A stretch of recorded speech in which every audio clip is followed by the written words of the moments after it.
Well, good morning, good evening, everyone.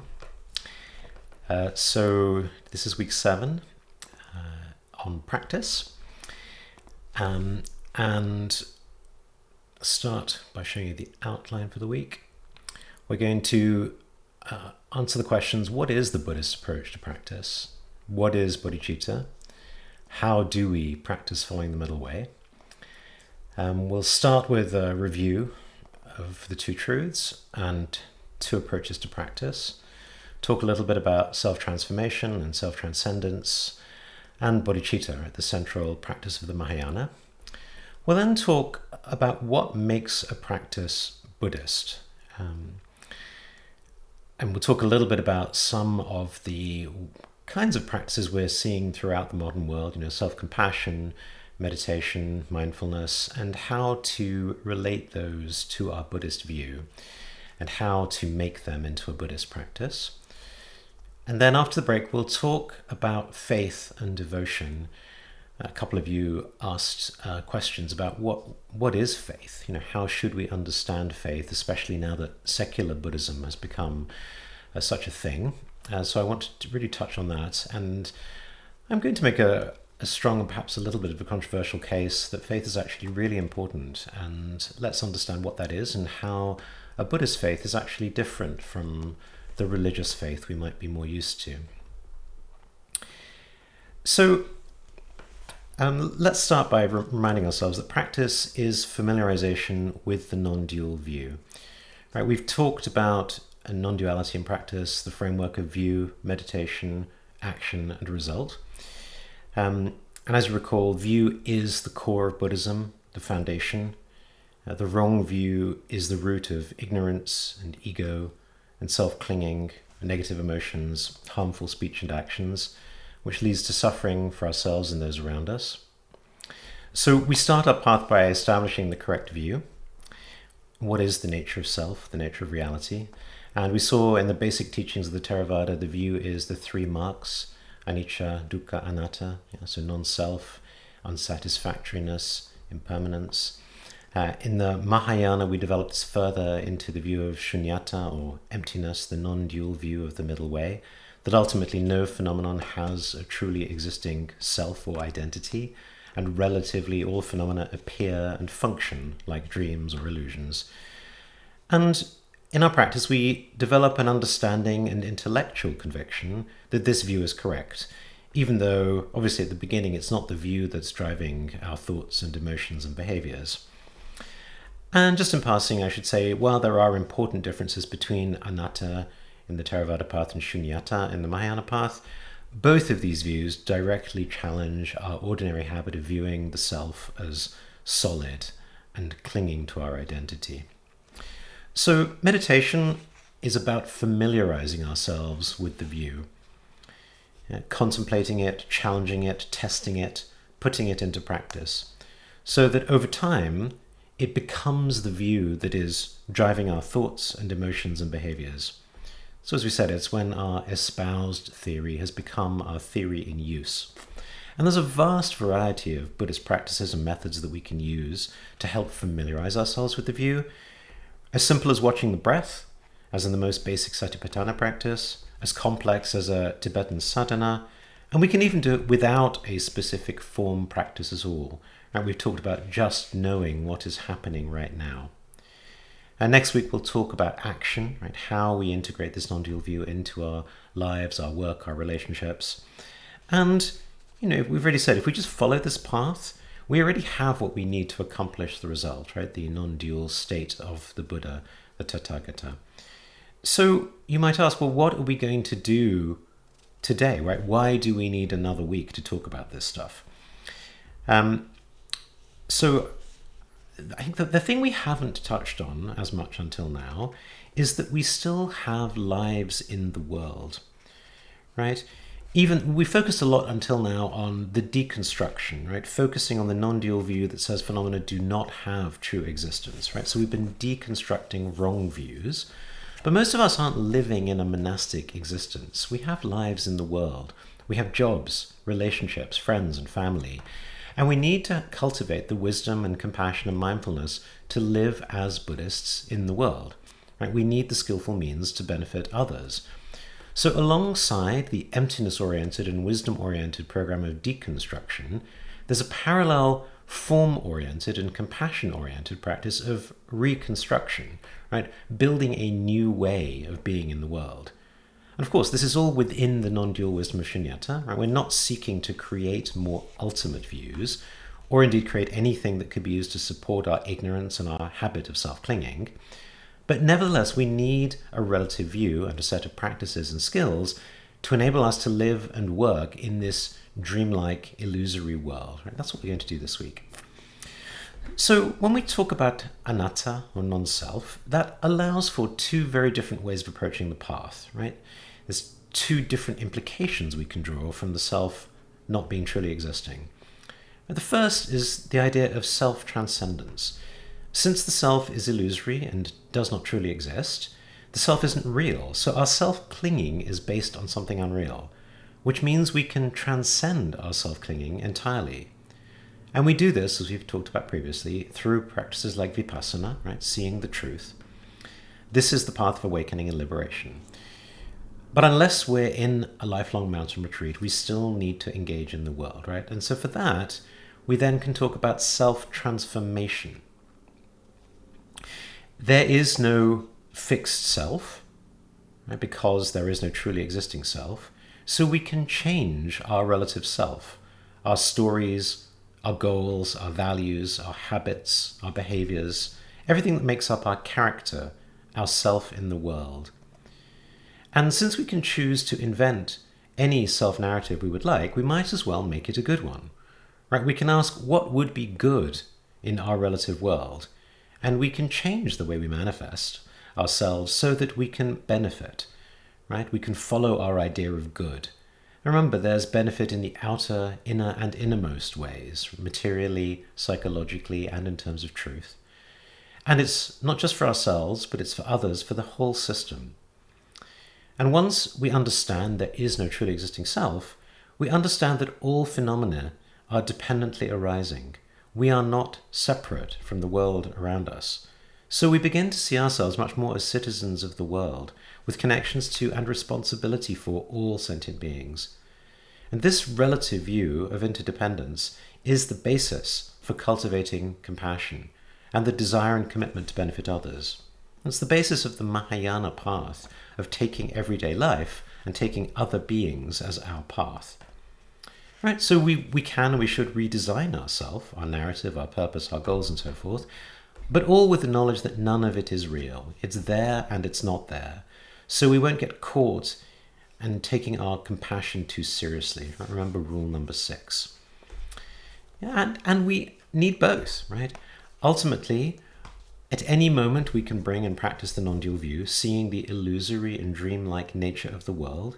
We can know our cognizance, we can know what is happening right now, and relatively, our life is full of people and events that will pull us and push us, attract us, frustrate us, excite us, bore us, and life is full of choices.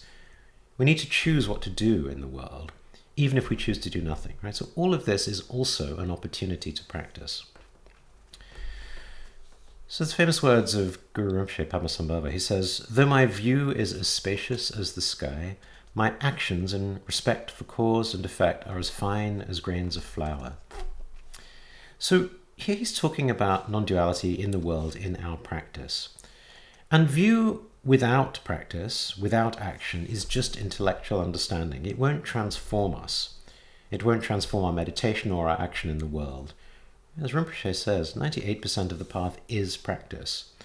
So it's really about how are we bringing our view into practice in the world, right? How are we using the rest of our day when we're not sitting on our cushions to embody and realize the non-dual view? But the opposite is also true. If we're just paying attention to cause and effect in the world, we're just ordinary worldly beings. We're just trying to chase after worldly happiness and success and not actually practicing Dharma. So Bhikkhu Bodhi, he has a lovely way of distinguishing these ideas of self-transformation and self-transcendence. So I'd like to read a little from him. For self-transformation, he starts, this desire for a transformed personality, for the emergence of a new man from the ashes of the old, is one of the perennial lures of the human heart. From ancient times, it's been a potent wellspring of the spiritual quest, and even in the secular, life-affirming culture of our own cosmopolitan age, this longing has not totally disappeared. Where previously this urge sought fulfillment in the temple, ashram, and monastery, it now resorts to new venues, the office of the psychoanalyst, the weekend workshop, the panoply of newly spawned therapies and cults. However, despite the change of scene and conceptual framework, the basic pattern remains the same. Disgruntled with the ruts of our ingrained habits, we long to exchange all that is dense and constrictive in our personalities for a new, lighter, freer mode of being. Self-transformation is also a fundamental goal of the Buddha's teaching, an essential part of his program for liberation from suffering. The Dhamma was never intended for those who are already perfect saints. It is addressed to fallible human beings beset with all the shortcomings typical of unpolished human nature: conduct that is fickle and impulsive, minds that are tainted by greed, anger, and selfishness, views that are distorted, and habits that lead to harm for oneself and others. The purpose of the teaching is to transform such people, ourselves, into accomplished ones, into those whose every action is pure, whose minds are calm and composed, whose wisdom has fathomed the deepest truths, and whose conduct is always marked by a compassionate concern for others and for the welfare of the world. Now, self-transcendence. What distinguishes the Buddha's program for self-transformation from the multitude of other systems proposing a similar end is the contribution made by another principle with which it's invariably conjoined. This is the principle of self-transcendence, the endeavor to relinquish all attempts to establish a sense of solid personal identity. In Buddhist training, the aim of transforming the personality must be complemented by a parallel effort to overcome all identification with the elements that constitute our phenomenal being. The teaching of anatta, or not self, is not so much a philosophical thesis calling for intellectual assent as a prescription for self-transcendence. It maintains that our ongoing attempt to establish a sense of identity by taking our personalities to be I and mine is in actuality a project born out of clinging, a project that at the same time lies at the root of our suffering. If therefore we seek to be free from suffering, we cannot stop with the transformation of the personality into some sublime and elevated mode as the final goal. What is needed, rather, is a transformation that brings about the removal of clinging, and with it the removal of all tendencies to self-affirmation. It is important to stress this transcendent aspect of the Dhamma because, in our own time, when immanent secular values are ascendant, the temptation is great to let this aspect drop out of sight.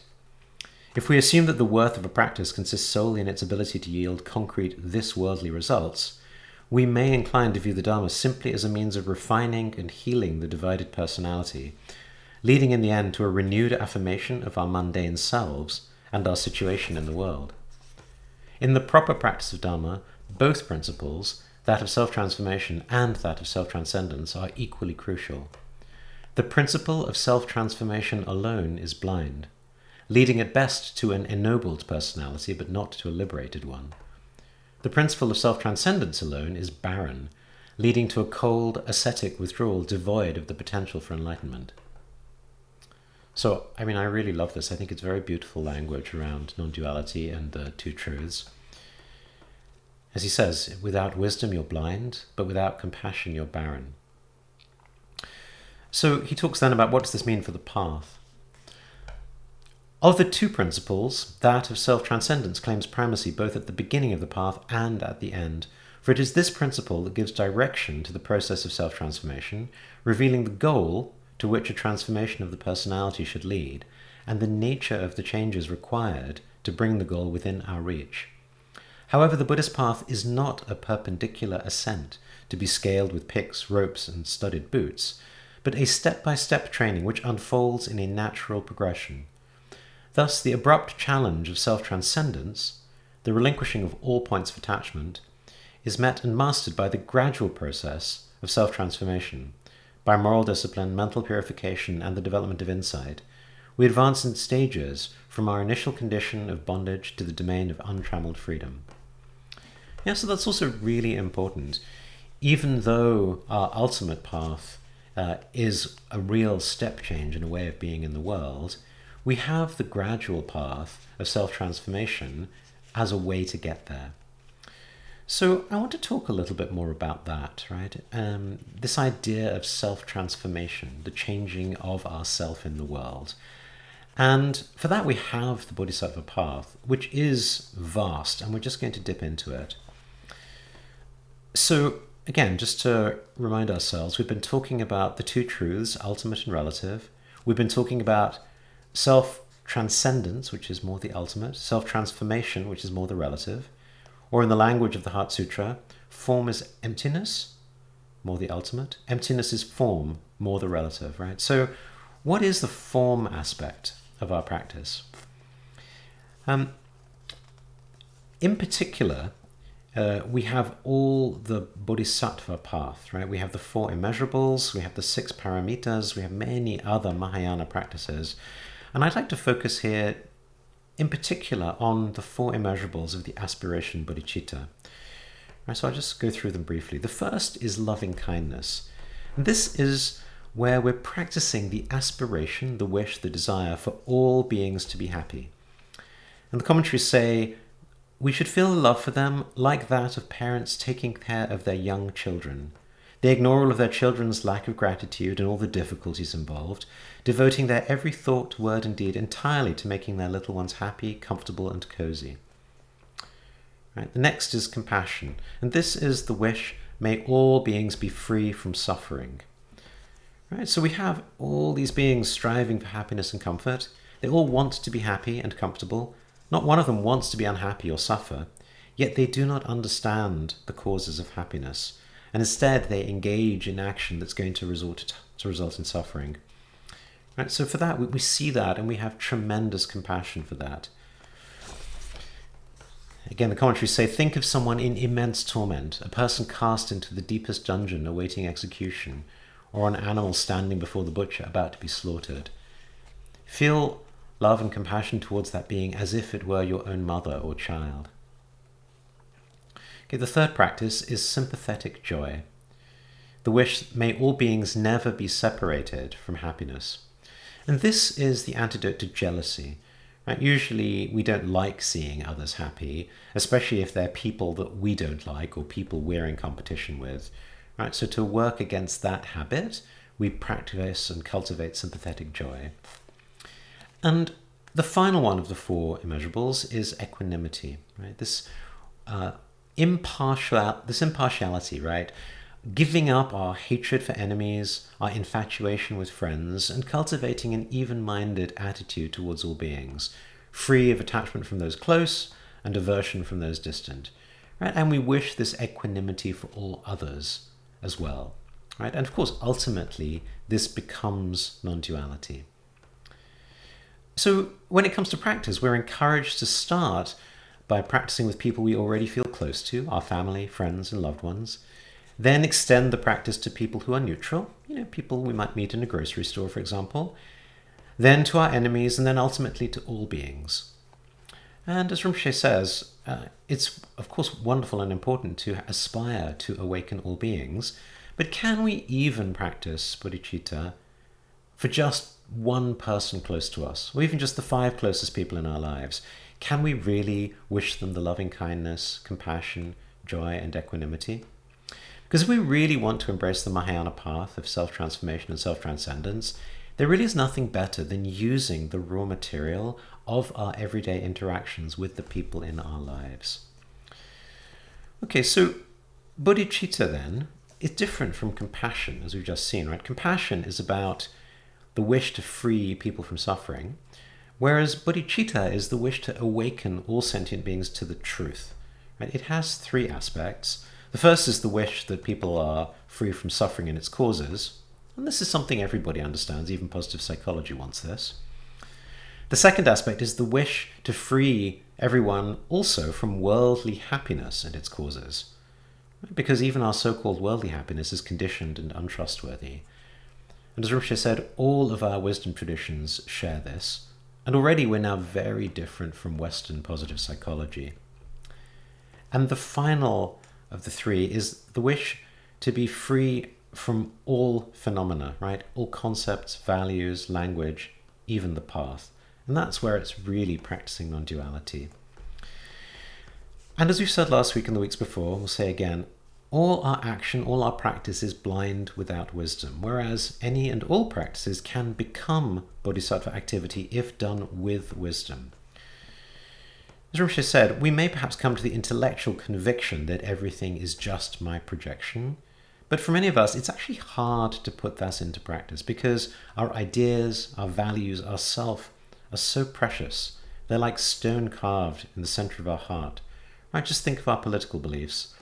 Rinpoche often says, Trump lover, Trump hater, wherever you may be on that spectrum, just notice how difficult it is to imagine the opposite.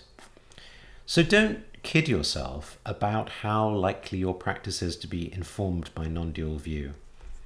Nevertheless, that's what we're aspiring to. And as we say, without wisdom, without the non-dual view, we may be engaging in virtuous worldly benefit, but it's not necessarily a path to enlightenment, right? Building a hospital is virtuous, but it may not come with wisdom, right?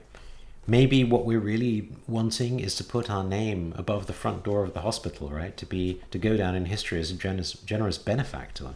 Maybe it's a way of kind of massaging our egos, right? Maybe it's nothing to do with overcoming and transforming our egos. So good and virtuous actions and intentions without non-duality, without truth, are just samsaric. We don't even know what is happiness for another person. Our best guess was our own definition of what's happy for ourselves, but that's something they might detest. Generosity without wisdom is exhausting.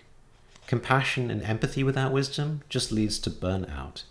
Renunciation without wisdom is just penance and suffering. But by extension, if we do have wisdom, we may not even need outer renunciation. Right? That's why Rinpoche keeps bringing up examples like Avalokiteshvara, who are very rich and powerful in worldly terms. Right? They have wisdom, but they don't necessarily have outer renunciation, although of course they do have inner renunciation. So as we said in previous weeks, a lot depends on our ability. Right? Are we able to surf a big surf as an experienced surfer, or do we need a small wave? And so much comes down to self-deception. Right? Without wisdom, our compassion could deceive ourselves and also others. I just want to give a couple of quotes because I think it's such an important topic this week. Right? Milarepa, my practice is not deceiving myself and not disturbing others. The physicist Richard Feynman. The first principle is you must not fool yourself, and you are the easiest person to fool. And then Dostoevsky from the brothers Karamazov, he says, above all, don't lie to yourself. The man who lies to himself and listens to his own lie comes to a point that he cannot distinguish the truth within him or around him, and so loses all respect for himself and for others, and having no respect, he ceases to love. So as beginners, it's good to have methods that are safe and foolproof. Otherwise, we could be spending literally years on our cushion and still come out more judgmental, more spiritually materialistic, especially if we're practicing fierce or wrathful practices, and we'll touch on this later. Anything which could have us acting out our anger, our self-justification, our self-righteousness. Ideally, we should be matching our practice, our method, to our current level of practice, our ability. Rinpoche said ideally everyone would do 20 years of Theravada, 10 years of Mahayana, and only then the Vajrayana. So a teacher can of course help keep you honest, but we also need self-coaching, right? Above all, really, let's be honest with ourselves. So Rinpoche said, something I really like, aspiration bodhicitta is brilliant, right? He used that word. And why is that? Right? And it's because it really is a transformational entryway to the non-dual path. Because for many of us, the idea of non-duality is still beyond us, right? We don't really fully understand what it means to have no self. So how can we start to practice when we don't understand what the view is, right? How can we put that view into practice? It seems impossible. Whereas the wish to awaken all others to the truth, starting with the four immeasurables, is the beginning way to do this, right? So we start by extending in scope, right? We start with love and compassion, joy and equanimity. Then we go from the loved ones to neutral, to enemies, to all beings.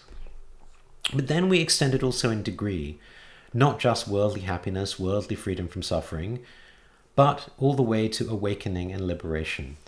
And therefore, it's a graduated practice, but it's very safe, very easy, no specific time or resource constraints. It's something we can do anytime. And it's brilliant because it is transformational.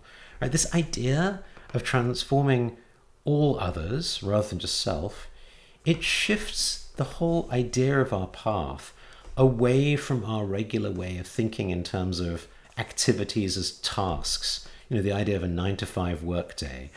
Instead, it becomes 24/7, something we're doing all of the time, a way of living, not a task, right? Because as a task, it's impossible to liberate all sentient beings, right? So that can't be the way we understand it.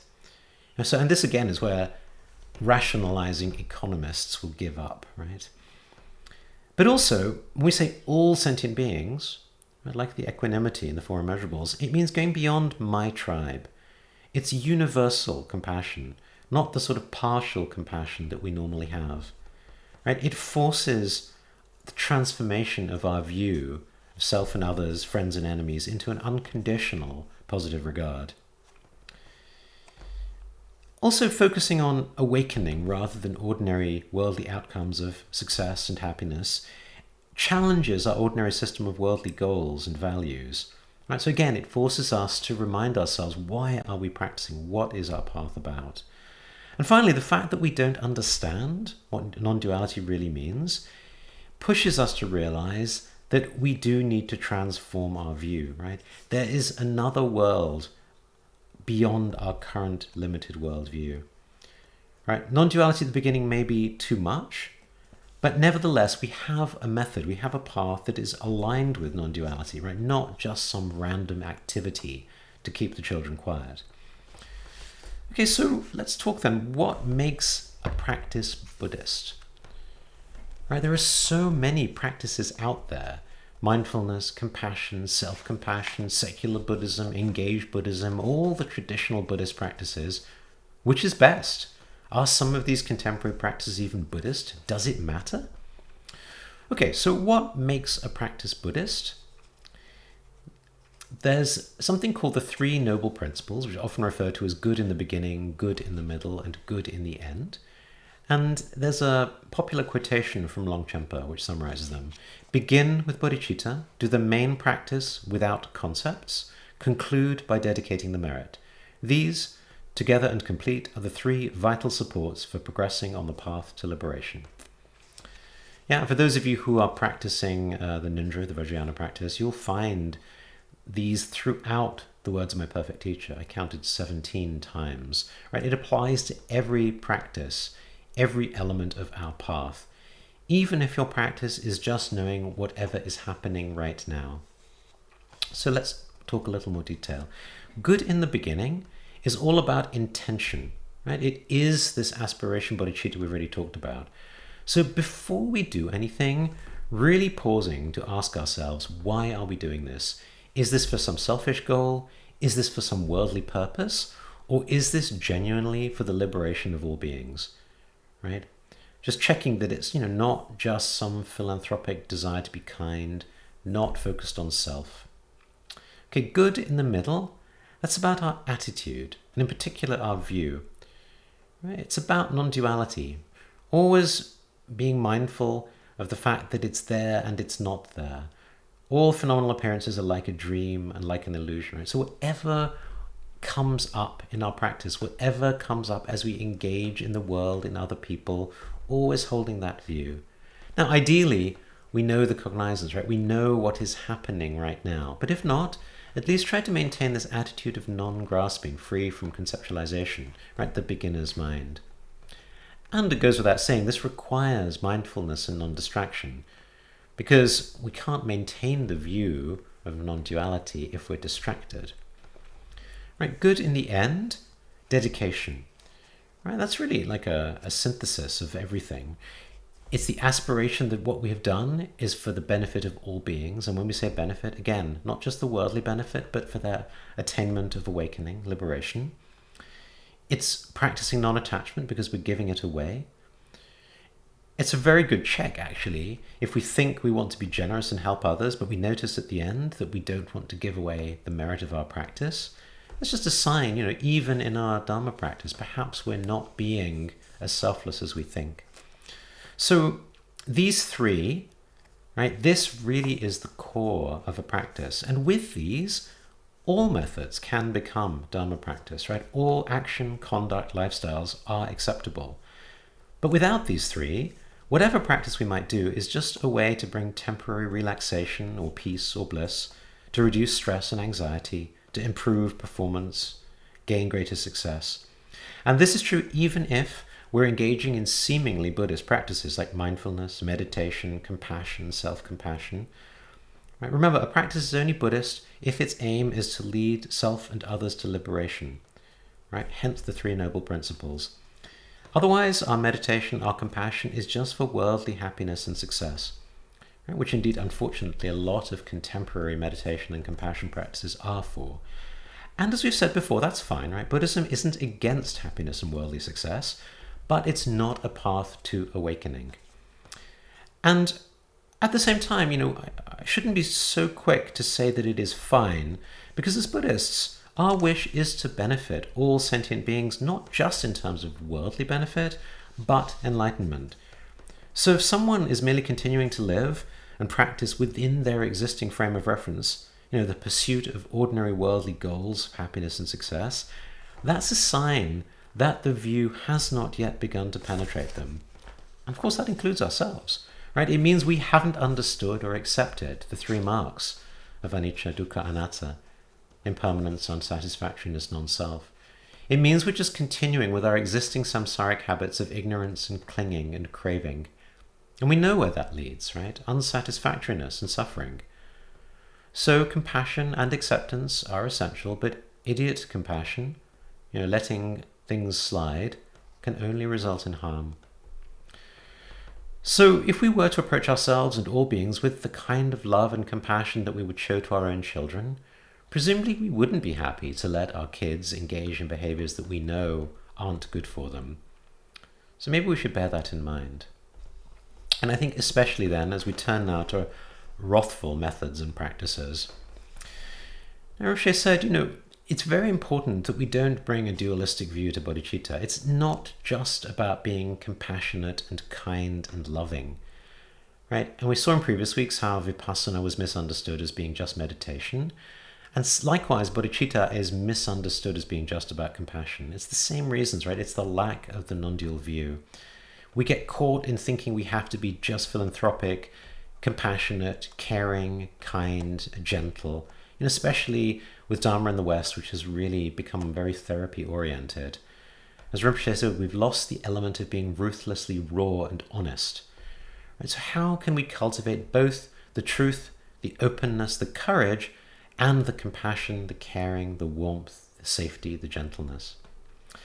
If you go to a Tibetan Buddhist temple, you will see images of Tara, Avalokiteshvara, right, these very gentle bodhisattvas, but also much more wrathful bodhisattvas, who are definitely not nice, right? So in the Tibetan Buddhist system, there's 4 activities, right? 4 forms of skillful means, all of which are bodhisattva activity. Right? The first is pacifying, which is also translated as calming or appeasing or settling, being gentle, quieting. We pacify conflict, we pacify sickness, we pacify famine. It's about reducing harm, it's about healing, about doing no harm. And this is what we typically associate as compassionate activity, right? Kind, caring, empathetic. And we associate this with caring professions, teachers, therapists, social workers, doctors, nurses. And I think unfortunately for many of us, we think that to be a Buddhist, we have to be like that and only like that. But there's actually 3 more ways of being, right? The next activity is called increasing or enriching, also translated as growing, extending, expanding, blossoming. Right, so this is about increasing and enriching benefits, goodness, longevity, merit. Right? It's much more active. So here we might think of people in the world like, activists, engaged Buddhists, entrepreneurs, social and political leaders, right? People trying to build a better world, inspire change for the better. So again, it's not so gentle and pacifying anymore, much more active now. So much more growth oriented. Right, the third activity is translated as magnetizing, or sometimes subjugating. Also, it's about power and force, controlling, dominating, ruling, governing. So this is, again, it's starting to get much stronger and firmer. So we might think here of, police or the law defending or protecting our personal or social boundaries. Right? Sometimes we meet people in the world who aren't collaborative, who aren't reasonable, who aren't themselves nonviolent. And we need to use power and force for the benefit of all. I mean, obviously we think about this in terms of organized crime, but even with reasoning with irrational people. I think, for example, of the Stop the Steal right now in the US, where people claim the election wasn't fair. Yeah, so for situations like that, we need to become much more forceful, right? We can't just resort to peaceful activities. We can't even just resort to the enriching and increasing growth-oriented activities. We now start to need much more forceful, controlling activities to protect the space. And then finally, and I say finally, right, because we want to only use this kind of activity as a last resort. We certainly don't want to start here. You want to start with pacifying, then increasing and enriching, then magnetizing and subjugating, and only at the end, if nothing else is working, do you go to wrathful, right? So wrathful means strong or intense or violent or fierce or severe or frightful, right? And this is the activity for when we're dealing with hostile forces. So you think of the military, right? If you can't defend yourself, you're effectively inviting attacks. You think of times where even killing is necessary. For example, if you've got a rabid dog, right? Unfortunately, there's no other solution. And it's really important, right? The more intense our methods become, the more dangerous they become, obviously, but also the more likely we are to deceive ourselves, right? It's really important when we engage in a fierce or wrathful practice that it's not anger, right? And this is very, very often misunderstood by beginners or, people who are otherwise kind and introverted and are triggered by violence and anger themselves. Right? Don't fool yourself. I'm going to keep repeating this. So, for example, in an interpersonal disagreement or conflict, always best to start peacefully. Assume positive intent. Start nice. But if the other person crosses your boundaries, breaks agreements, persists in being unreasonable, you need to be provocable. Right? You need to let them understand the impact of behavior. And as they become more aggressive or abusive, you need to become increasingly clear and forceful, and perhaps even wrathful to protect yourself. But just remember, when we get triggered, our natural response is the amygdala response, right? We go to a place of fight or flight. And when we're there, we're neither mindful, nor wise, nor compassionate, right? We're purely thinking in terms of self-defense, self-protection. We're not thinking of benefiting all sentient beings. We're certainly not thinking of enlightenment, right? So unless we've done a lot of work on our own psychological reactions, our own trauma, our own reactivity, it's very possible that we're going to respond to anger or seeming provocation with anger rather than wrathfulness. There's a Zen story I like on this one. So this is called The Gates of Paradise. A soldier named Nobushige came to Hakuin and asked, "Is there really a paradise and a hell?" "Who are you?" inquired Hakuin. "I am a samurai," the warrior replied. "You, a soldier?" exclaimed Hakuin. "What kind of ruler would have you as his guard? Your face looks like that of a beggar." Nobushige became so angry that he began to draw his sword. But Hakuin continued, "So you have a sword? Your weapon is probably much too dull to cut off my head." As Nobushige drew his sword, Hakuin remarked, "Here open the gates of hell." At these words, the samurai, perceiving the master's discipline, sheathed his sword and bowed. "Here open the gates of paradise," said Hakuin.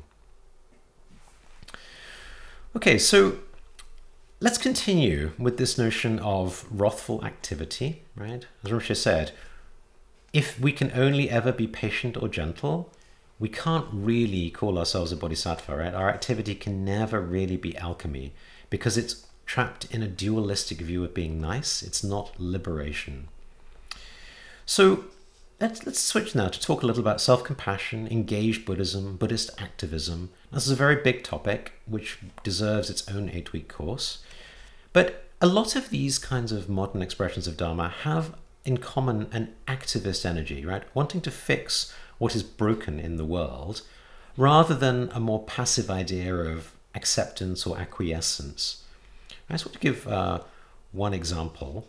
So this is Kristin Neff's recent work on fierce self-compassion.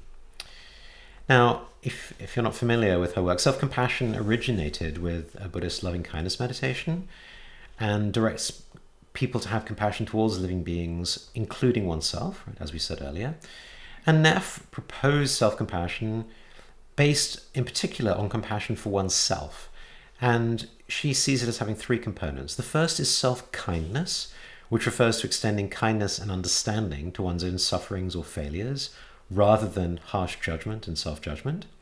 The second is common humanity, which means framing one's own experiences in the light of the common human experience, rather than seeing them as somehow separate and isolated. And the third is mindfulness, which means maintaining a non-judgmental attitude towards one's inadequacies and failures in balanced awareness rather than over-identifying with them. Okay, so I want to read something she wrote on fierce self-compassion. Women need to fully embrace and integrate both tender and fierce compassion if we're ever going to free ourselves from patriarchy. The 3 core elements of self-compassion, according to my theoretical model, are self-kindness, common humanity, and mindfulness of suffering. These manifest in yin self-compassion as loving, connected presence. Self-kindness means we soothe and comfort ourselves when in pain. Common humanity involves recognizing that suffering is part of the shared human condition. Mindfulness allows us to be with and validate our pain in an open, accepting manner. When we hold our pain with loving, connected presence, we start to transform and heal. With yang self-compassion, the 3 components show up as fierce, empowered truth. Self-kindness means we fiercely protect ourselves. We stand up and say, "No, you cannot harm me in this way." Common humanity helps us to recognize we are not alone. We don't need to hang our heads in shame. We can stand together with our brothers and sisters in the experience of being harmed and become empowered as a result. Me too. And mindfulness manifests as clearly seeing the truth. We no longer choose to avoid seeing or telling in order to not rock the boat. The boat needs to be rocked. When we hold our pain with fierce, empowered truth, we can speak up and tell our stories to protect ourselves and others from being harmed. It is challenging to hold loving, connected presence together with fierce, empowered truth because their energies feel so different, but we need to do so if we're going to effectively stand up to patriarchy, to racism, and the people in power that are destroying our planet. We need both simultaneously, as advocated by great leaders like Mahatma Gandhi, Mother Teresa, or Martin Luther King Jr.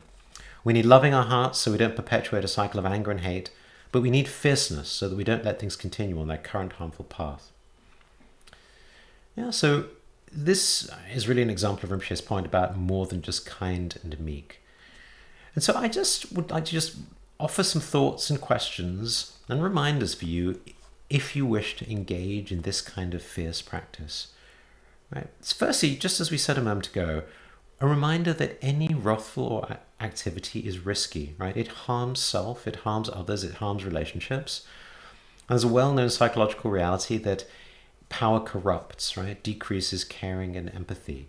So how do we ensure that this fierceness is not anger?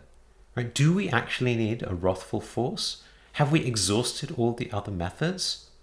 Right? That can often be hard to know, and it's very hard to de-escalate if we come in at a 10 out of 10, right? Next, we should ask ourselves, are we really doing this to benefit everyone, or is this just reactivity? Is this just protecting our own view of what is right? And mindfulness, are we actually calm and centered, Or are we acting from a place of being triggered, a place of being wronged, a place of injustice?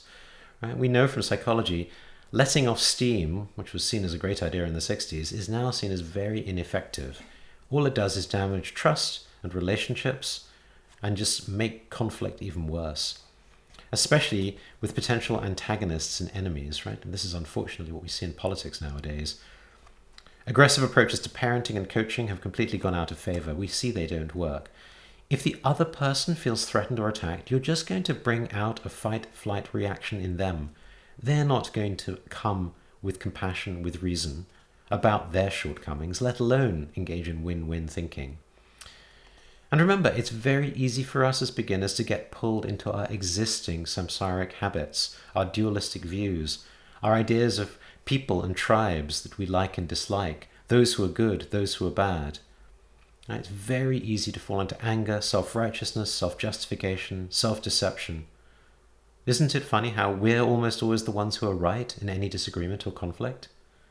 Now, of course, I'm not suggesting this is what Kristin Neff is saying, but always to check with ourselves, right? Go back to Milarepa's maxim, my practice is not deceiving myself. Right? This is very easy territory in which to get lost. So I just want to spend a moment also thinking about practical wisdom, right, when it comes to situations of conflict. Should we rock the boat? When is the time to rock the boat or not to rock the boat? So I want to turn for a moment to Sun Tzu, right, the great Chinese general and military strategist. He was actually 6th, 5th century before the Common Era, so 100 years before the Buddha.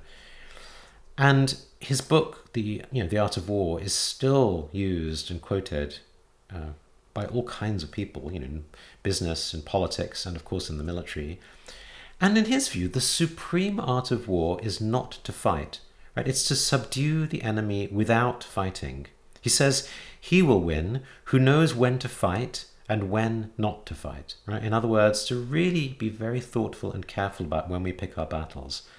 And as he says, the greatest victory is that which requires no battle. And also a very important point, he says, build your opponent a golden bridge to retreat across. So again, let's ask ourselves, before we start engaging in being fierce, do we want or need to fight? Can we subdue our opponent without fighting? Is there another method, more peaceful, perhaps increasing, before we go all the way to Wrathful? And I want to build more on this idea of the golden bridge, right? Because this is a tremendous insight we also get from hostage negotiators. So when a hostage taker feels dominated, he is more likely to resort to violence, right? That's when words fail. In effect, the hostage taker says, you haven't acknowledged respect for me, so I have to gain it by controlling you physically. People will go to great, even self-destructive lengths to avoid the perception they're being walked over. One-down parties often play dirty, attacking their adversary from unexpected, hard-to-defend angles. Instead of looking for solutions that might work for everyone, they treat every negotiation as a zero-sum game, in which someone must win and the other must lose. Instead of engaging with the content, they attack the person as a way of asserting their status. Just look at contemporary politics. You see this everywhere, right? By contrast, those who enter a negotiation expecting to succeed because they are or perceive themselves to be in the stronger position may well adopt a more relaxed and expansive approach, focusing on the substance of the disagreement and looking for win-win solutions. They may also take more risks with their face, making moves they might otherwise worry about being seen as weak, offering a more friendly and more conciliatory dialogue. They don't fear losing face, so they can reach out a hand. Right, so this is the key now. This is why giving face is so important. It is in a negotiator's interest for their counterpart to feel as secure as possible. Skilled negotiators are always trying to create the adversary they want. They know that when they're one up, the smart thing to do is to narrow the gap. So again, just very practical wisdom here. In being fierce, are we really giving the other a golden bridge to retreat across? Or are we just getting onto our high horse? Are we narrowing the gap so they feel respected? I fear a lot of us don't think that way, right? I think we just get caught in wanting to win at all costs. And certainly looking at contemporary politics, you can see that, right? Just an increase in polarization. So as we said many times, I'll say it again, right? Action is blind without wisdom. Now, of course, we're referring to the wisdom of non-duality, anatta, shunyata. But even the practical wisdom of Sun Tzu and the hostage negotiators, it's very easy to get lost in samsara, right? To fall into therapy, social justice, righteousness. Now, I'm not saying a Dharma practitioner can't do therapy or social justice, but always be mindful of what you're doing, right? And yes, Kristin Neff speaks of balancing yin and yang, but that is not in itself a middle way. It doesn't make a path non-dual. Just having a balance of two opposed samsaric values doesn't take you beyond samsara. Right? The middle way is not about a balance, it's not about an average, it's about transcending duality. Yeah? So this kind of yin and yang that Neff is talking about is not the middle way. And let's not forget that more wrathful activities are increasingly risky. Yeah, it's like handling a baby kitten versus handling a lion. And always remember, first do no harm. Right? So what can we do? Well, I think the first thing is, cover our own feet with leather. Right? Always remember, you are your own master. So invest in your own practice, your own mindfulness, your own compassion, your own wisdom. As Rinpoche says, an untrained child on the battlefield has no chance. Yeah, so really, if you want to start getting into more difficult situations, it's very important to cultivate wisdom, compassion, mindfulness as best you can. And I should say in passing, by the way, that Chögyam Trungpa Rinpoche has a really extended teaching on the idea of bodhisattva as warrior in his teachings on Shambhala, the sacred path of the warrior. The second thing to do is actually be wise, right? As Sun Tzu said, when should we actually enter the fight? Maybe it's better to keep out of harm's way, right? Have a retreat, have a boundary. The charnel ground is full of dangers, threats, and enemies, much more likely to get you triggered, to get you hurt, to get you harmed. Yeah, fine if you're a very experienced practitioner, but maybe for beginners like us, better to avoid the need for fierceness in the first place, right? Maybe spend more time in the forest glade, the monastery, the retreat, in situations with people where we are creating that sort of safety for ourselves. It's much easier to see shunyata, non-duality, when we're seeing a falling leaf or the setting sun, right? Much harder when it's somebody coming at us in conflict. Right, so, and just to remind ourselves, right, self-compassion, like all practices, it's neither Buddhist nor non-Buddhist. Our view and our attitude determines what this practice becomes. Right? If we bring wisdom, compassion, mindfulness, right, in the form of the three noble principles, then any practice can become a Buddhist practice. Offering a flower, self-compassion, mindfulness, Tibetan sadhana, but without, none of those are Buddhist practices, right? As Rinpoche said, a sunset can be a path, right? It can be a way of contemplating impermanence. It can be a way of really kind of seeing the truth of non-duality. But a sunset could be a course of ignorance and clinging, especially if you're there on a date with a new partner and imagining the romantic possibilities of undying love. Now, the practice on its own, any practice, is like a technology. It's lifeless, it's inanimate. It's something you can use for good or for bad purposes. Mindfulness could equally be spiritual materialism. Tantric practices can be used as black magic. Self-compassion could be a way of enhancing self-clinging and narcissism. So it's all about, are you applying non-duality and the three noble principles, good in the beginning, good in the middle, good in the end. So if you're doing training in self-compassion for the sake of liberating yourself and all others, then it's Dharma. If you're just doing it for self-soothing and reducing self-criticism, then it's not. Now, like we said, does it matter? Of course, Buddhism's not against you reducing self-criticism, of feeling greater peace and calm. But this doesn't do anything to tackle the root cause of our ignorance. It doesn't do anything to help us on a path out of samsara towards awakening. Now, likewise, However, if you've taken your refuge vow, your bodhisattva vow, and you realize you're very self-critical and your self-criticism is stopping you from benefiting other sentient beings, it's stopping you from your bodhisattva activity, then reducing self-criticism would be a skillful means for you. And if your self-compassion is then done in order to reduce self-criticism, in order to be better able to awaken all sentient beings, then indeed it can be considered a Dharma practice. Yeah. And of course, I should say there's many other Buddhist practices as well to help with self-criticism. And to repeat yet again, always beware of self-deception. Yeah, Rinpoche once said, he said, he loves to make movies, and he'll often think of himself making a movie, and he'll fit in at the end, and this is for the benefit of all sentient beings, right? And just watch this tendency to cheat, right? To lie to oneself. Yes, of course, to the extent you're practicing good in the beginning, in the middle, and the end, that is great, right? Doing all three can be hard, so as Rinpoche says, the very thing we can do to start is to practice aspiration, right? Good in the beginning. And don't forget, our purpose is liberation, right? It's not fixing worldly existence. And remember, ultimately, worldly existence cannot be fixed. It's endless, it's unfixable. Now, one of the three marks is dukkha, right? It's inevitably unsatisfactory.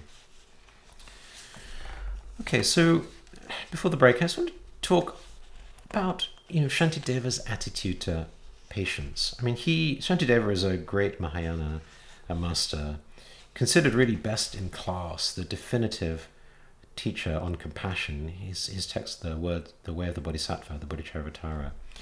So I just want to look at one aspect, right? Again, continuing with the theme of wrathfulness and anger, let's look at the third paramita, right, which is kshanti, which is patience, tolerance, forbearance, acceptance, endurance, which is taught as the antidote to anger. Right, this is covered in the 6th chapter of the Bodhicharvatara on patience. And very relevant, right? As we said, the fierce self-compassion is proposed as a way to stand up to patriarchy, racism, and the people in power destroying our planet. Yeah, notice even in the framing how it has this flavor of being them rather than us. We've already identified the bad people and we're on the side of the good. Right, so just notice how in Buddhism this is one of the three poisons, right? Dvesha, which is aversion, also hatred, right? It's defined as aversion for what we don't like or what prevents us from getting what we like. Now, we may not think of ourselves as angry if we experience aversion, but it's the same emotional spectrum, right? The same underlying psychological mechanism. Now, there's a big debate about whether social activism should involve righteous anger or whether non-violence is better. Now, I'm not going to go into that, talk about their relative worldly effectiveness. I just want to talk a little about Shantideva's way. So let's look at our typical samsaric reaction, right, when we find things we don't like. If someone does something or says something we find offensive, we might react, we might take offense, we might get upset. Maybe we'd start a fight, right? We'd see the threat as real. Now, in the Theravada, we would practice mindfulness and non-reactivity. We'd learn to respond to a perceived threat with patience and calm. We don't react, we don't pick a fight. If someone says something unkind, we don't see it as real. We practice patience. We don't see threats or enemies as real. We don't give in to the amygdala reaction. It's not about fight or flight all the time. We learn to visualize others as our friends. In the words of modern psychology, we learn to assume positive intent. And likewise, we don't see ourselves as real. We don't fall into me and mine. We don't fall into attraction and aversion. And the Mahayana, we have the Lojong, the mind training practices. We explicitly train in changing our view. As the teaching says, we practice turning happiness and suffering into enlightenment. We turn threats into opportunities and possibilities, and then we go completely beyond all labels and concepts. We don't focus on ourselves, we focus on others, we focus on bodhicitta, starting, as we said, with more relative compassion, until we go beyond any idea of subject or object or action. So to illustrate this, I'd like to read a few verses from the Bodhicharvatara. To remind ourselves, patience is what do we do when we're confronted with something or someone that makes us angry. So verse 19, he starts, "When sorrows fall upon the wise, their minds should be serene and undisturbed, for in their war against defiled emotion, many are the hardships, as in every battle." So this is very much a kind of pacifying, accepting, calming self-discipline. Serene mind, cultivation of non-reactivity. Okay, different version in verse 25. He says, all defilements of whatever kind, the whole variety of evil deeds are brought about by circumstances. None is independent, none autonomous. Now this is a lovely verse, very different. Now instead of just trying to purify our reactions, we're starting to ask, well, what are the causes? What are the circumstances? What is my part in this? If everything is created by circumstances, nothing is independent. Clearly, I've done something or contributed something that's brought about the situation. Maybe I've in some way done something to upset the other person. Maybe I didn't do something that was expected from me. How am I part of this causal chain? Right? And it's a wonderful practice, and it's an emptiness practice because we're starting to deconstruct our fixed view, our fixed habitual way of engaging with the situation. And in particular, we're starting to deconstruct the habitual narrative that we are the victim of things or people that are being done to us. Right? We're starting to take accountability, to assume authorship for our life situations. Right? As Rinpoche said, you are your own master, as we talked about in week 2. Okay, verse 40, a different version again.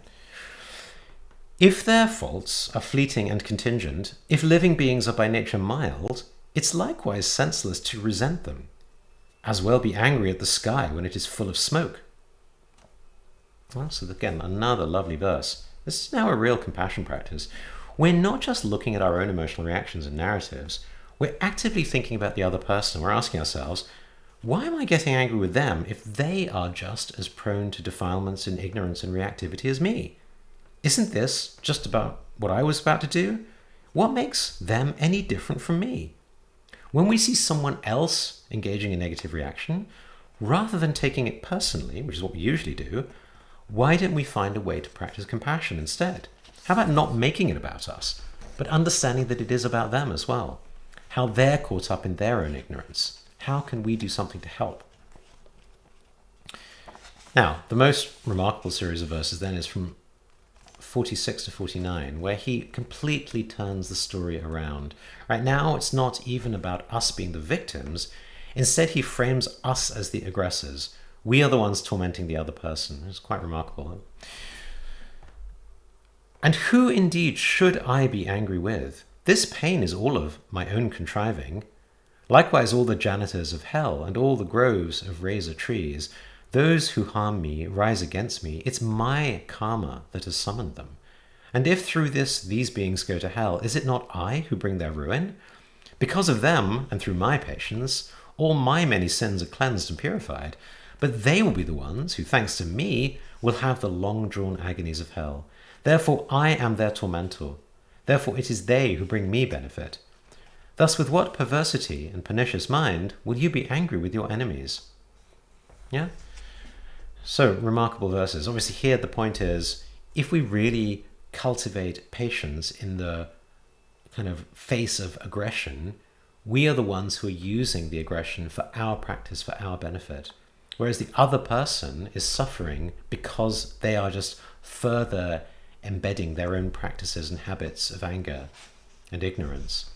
And so this is a wonderful example of how to bring the view of non-duality into practice, how to reframe. It really shows that we can turn our simplistic narrative and way of responding around, right? So not everything is fixed in its way of being irritating, unpleasant, and a reason for us to be angry, a reason for us to be fierce. Yeah, so it's another version of it's all invented. Right? As we saw, there is no ultimately true story. So let's create a skillful one. Skillful means aren't just about the way the teachers teach us, whether or not they give us teddy bears when we need them. It's how we relate to ourselves. Yeah, we can be skillful in coming up with a skillful narrative, especially in the face of difficult situations.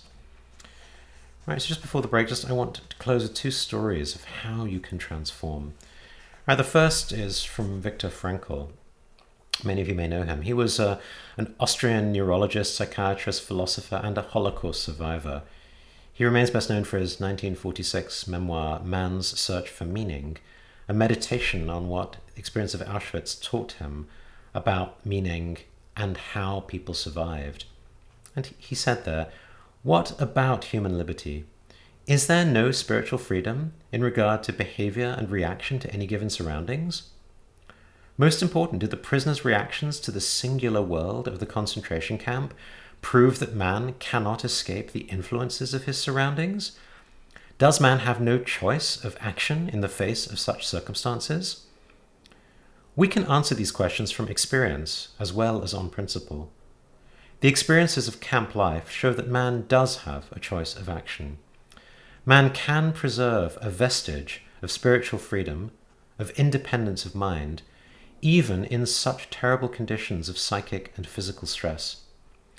Everything can be taken from a man but one thing, the last of the human freedoms: to choose one's attitude in any given set of circumstances, to choose one's own way.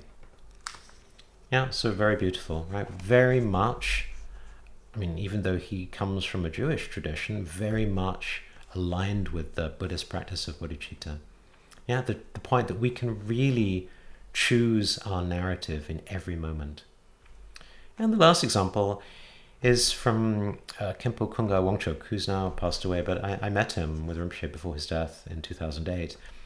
He was the senior-most Khenpo, the senior-most professor at Rinpoche's Dzogsa Institute, his main shedra, or monastic university. And he was imprisoned by the Chinese after the 1959 invasion for 18 years, right, from 1962 to 1980. And when I was with him with Rinpoche, he was talking about his experience there, and Rinpoche translated, and he said his greatest concern was that he might lose his compassion for those who were torturing him. And that has always stayed with me. Right? I find that very profound. Whenever I sort of face the small complaints I might have about my life and how easy it is to lose my own mindfulness, my own compassion, my own wisdom, I think of him, right? There he was, locked up 18 years, being tortured, and his concern was that he might lose his compassion.